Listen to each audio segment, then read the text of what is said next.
So for this video, what I'm doing is working on effectively the second and third pages of AION, which is going to be a sort of 2-page splash or panelled pages that run across 2 pages. So what I am doing here is I've got a page set up here. I can call it my Bristol board template. It's set to Bristol board sizes, and it's kind of easy for me to sort of map out layouts and things on this.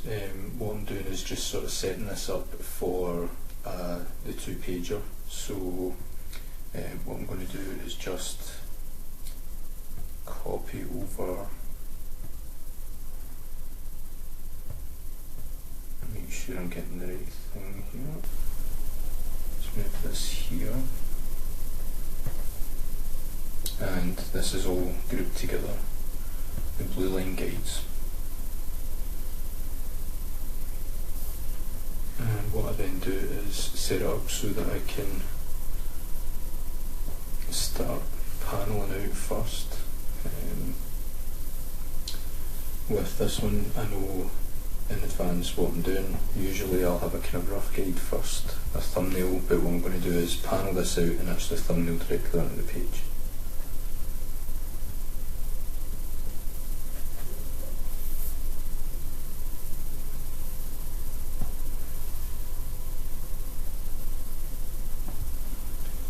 And for quickness, I'm just going to roughly set this up rather than measuring it all out. Do is select these panels with snap on for the selection tool, which makes it a lot easier. Then take a new layer and stroke the selection. And because I'm working on a slightly bigger scale here, I'll move this to 6 pixels. And if I deselect that, you'll see that the panel borders are now outlined. And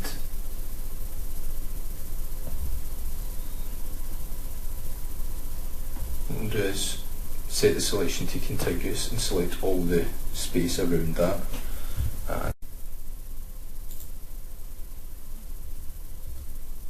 And that's filled it in block white. So what that does is get rid of the guides here.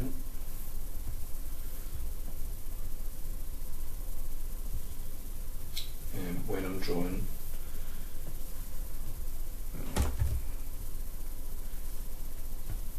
helpful if I started a new layer. So a layer underneath the panels here, you'll see that the panels are protected. And what I'll do is lock that layer so that I can't accidentally draw on it. Now bring the guidelines up again. So as you can see, obviously the canvas is bigger than the full page. So I'll just leave that as it is just now. I usually leave that until the end and then crop that down. So we can get rid of that just now. So we have a layer here which I'm going to call thumbs. And this is for the thumbnails. So what I do with this is work with a fairly big brush. Nice and sort of chunky. And just get the kind of basics down. I know roughly what I want here, so I'll just start thumbing it in.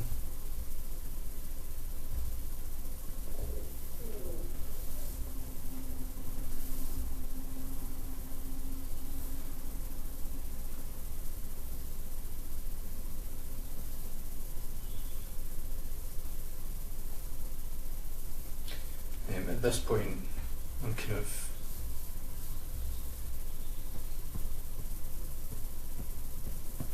only very basically kind of working out perspective.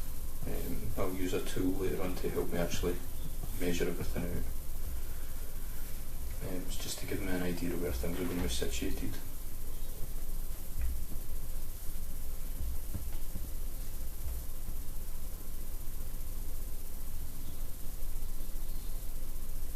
There's bits here that will potentially break out of the panels eventually. I can come back to that later on. Okay.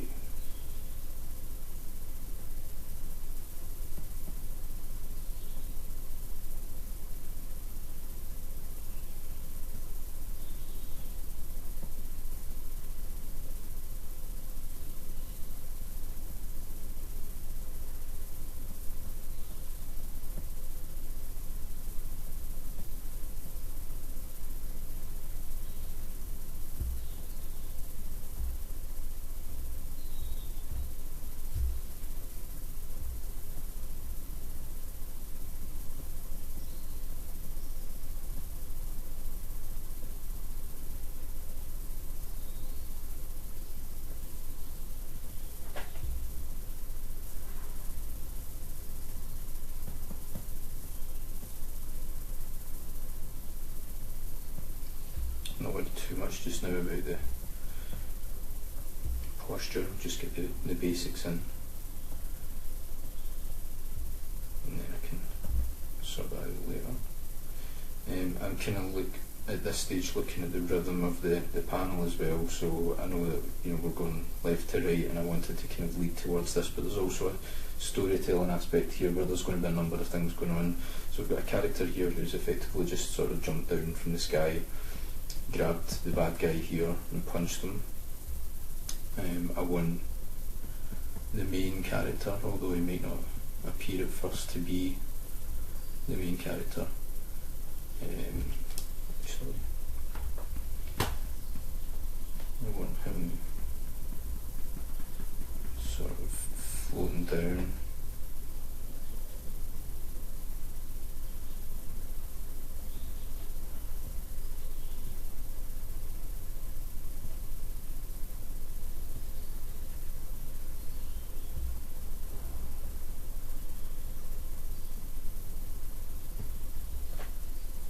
Towards this door here. And I'm also going to have another element, which is a character here who'll be kind of nonchalantly walking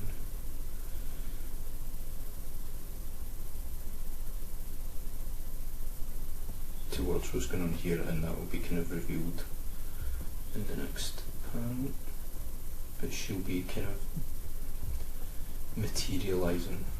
She won't be fully formed yet until the next panel.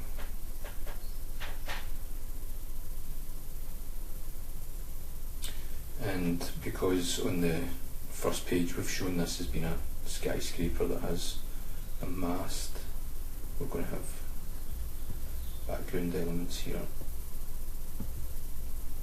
which I'm completely making up at the moment. Some kind of plinth and potentially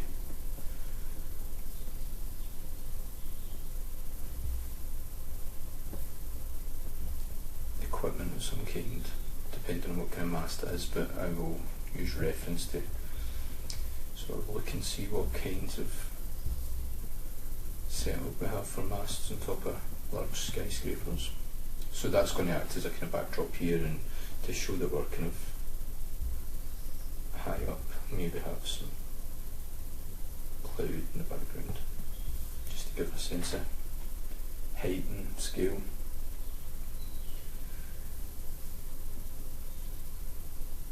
In the next panel, it's the next moment here, so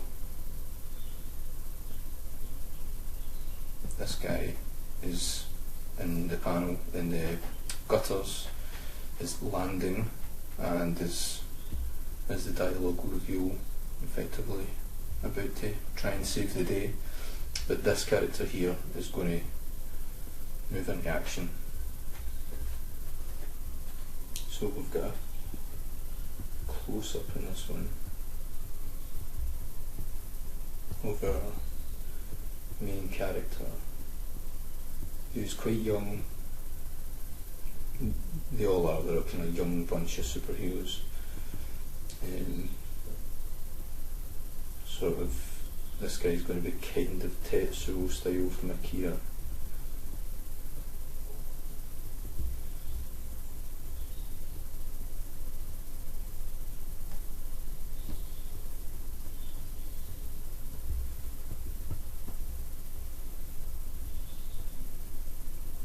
Just hinting at the facial expression just now. It's obviously terrible right now, but I'll work that out in the kind of layout stage. What I really just want is an idea of how much space things are taking up in the panel,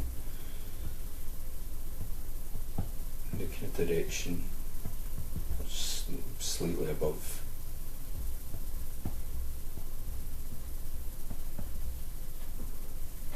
Looking down. And this character here is going to be behind him, but we're not going to see much of her other than her hand and by extension a little bit of her arm. Again, in the layout stage I'll work out exactly how much of her we're going to see here, and maybe if we're looking down in this kind of perspective, we're going to have to see feet, maybe a part of the torso, but I'll work that out.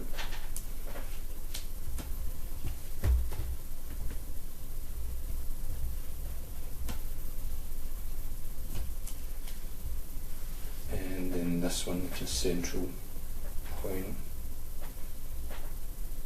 we have the villain of the piece being very sort of typically villainous in the sense that he's recovering from the blow from this panel, but he's kind of lapping it up, enjoying it, the chaos.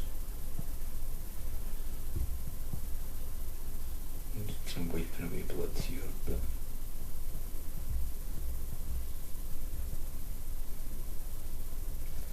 and giving a kind of big villainous sort of monologue.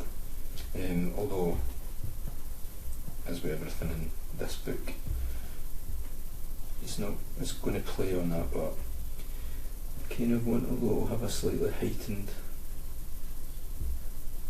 sensibility about it. These are effectively teenagers, late teens, young adults I suppose, but it's not going to be quite as sort of scenery chewing as your usual villains.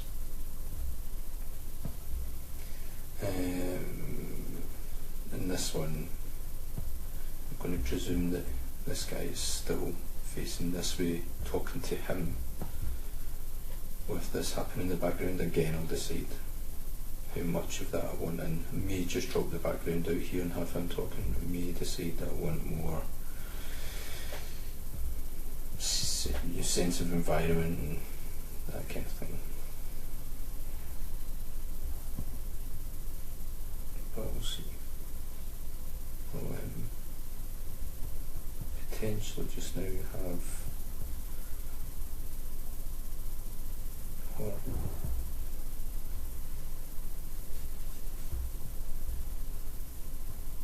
kind of looking back.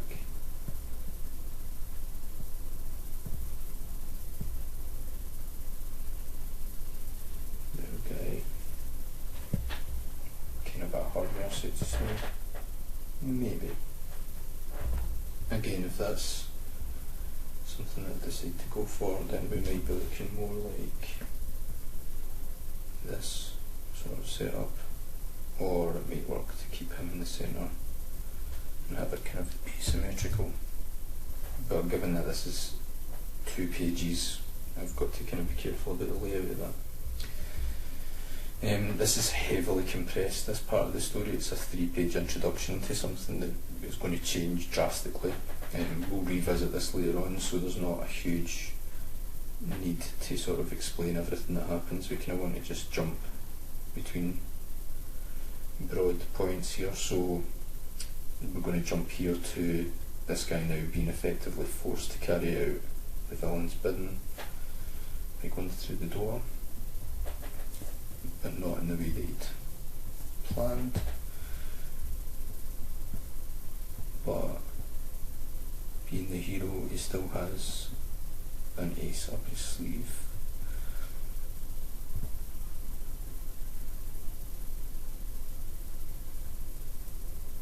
I have him kind of disappearing in this doorway here.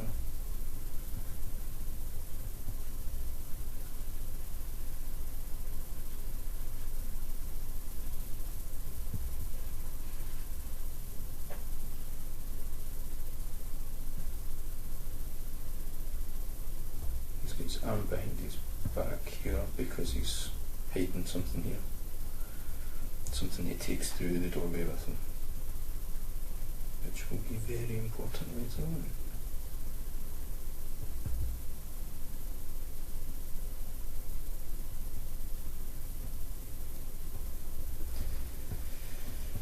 At the thumbnail stage as well, what you're trying to achieve is a sense of movement and things that have sort of fluidity that's rarely sort of captured in the final piece, unfortunately. But you know, these kind of sort of sinewy lines and things to show the sort of nature of how he's walking, that type of thing. Some of these smaller, more distant panels, that's a bit easier. I immediately become caught up in the details of the closer panels, sometimes to the detriment of the later panel. You can easily become beholden to what you've got down there in the thumbnail, so it's always worth kind of remembering that the thumbnail is just a guide, and redrawing at the layout stage, it's not going to look anything like this.